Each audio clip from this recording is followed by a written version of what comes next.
everybody, Bridget Patton with Soul Massages, just channeling a live message for you. I was in the middle of taking a shower and I was asked to come share this message with you.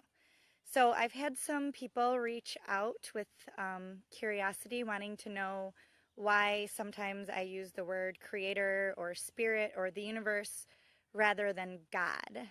And I do want to clarify that I believe in my heart that all of that is the same thing. It just depends on, you who you're talking to, what their life experiences are, and what their perspective is.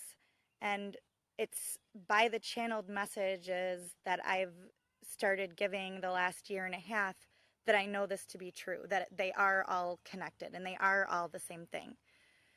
The reason why I use a different vocabulary when talking about God and I change up the words is to try to stimulate um, thoughts, new pathways, and to break through blocks and limiting beliefs that we have created as humans around God, because our ego really wants to fit everything in a box and understand what it is. And unfortunately, something as vast as the universe or God, the creator, everything energetically around us that our human mind cannot fully comprehend, sometimes will not sometimes will always block us because we're not open enough and we're not able to fit all of that wisdom and knowledge inside of us at the same time. It's beyond our comprehension.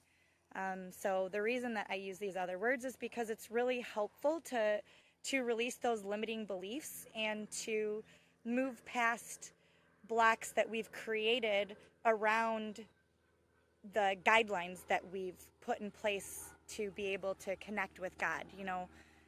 A lot of people are waking up and their awareness is expanding and they're understanding that God, the creator, spirit, the universe, all of the terminology that we use for describing what we can't see, that's my horses and my cat are really supporting this message. So I just wanted to share that with you guys because I think that it's important to be able to move outside of ourselves, and we're inside of ourselves when we block ourselves so heavily from seeing what's outside of ourselves, that we're not able to connect. It's something that we don't want to have reflected back to us from other people, so we will refuse to see other people authentically. We'll refuse to find the loving part of that person, or give that other person permission to be where they're at on their journey, and while also honoring our needs as well. And when we do that, we're preventing the other person from growing too, because we aren't setting a healthy boundary. We aren't, shining our light as bright as we can, because we're blocking ourselves from seeing a part of us that we're not ready to look at yet.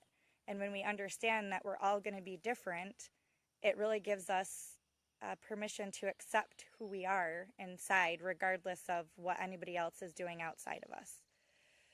So anyway, I hope that message is helpful, just to kind of apply that in everyday language and really starting to pay attention to the way that we feel inside of our bodies, rather than really focusing on the words and the language that somebody else is using. I mean, how many arguments does that start? And understanding and realizing that when someone's really trying to communicate, that of course they're always communicating from their heart. Now, whether they use the language that we think we need to hear is a different story, but understanding that if we really start to focus our awareness inward and we understand and are so self-aware of who we are, then we're not going to get affected by the words of somebody else. It's not going to offend us. It's not going to, make us angry or depressed or anything like that, because we've already shed the light on all the parts inside of us that we need to. And so we can honor what somebody else is going through and whatever emotions they need to become aware of, without allowing it to affect our reality. So again, Bridget Patton with Soul Massages. I love all of you, and I'm enjoying sharing these messages with you, even if it's stepping way outside of my comfort zone. I think that it's important that I can connect with everybody live and real, even with wet hair, not waiting for the perfect timing, knowing that the time is always right now. I love you.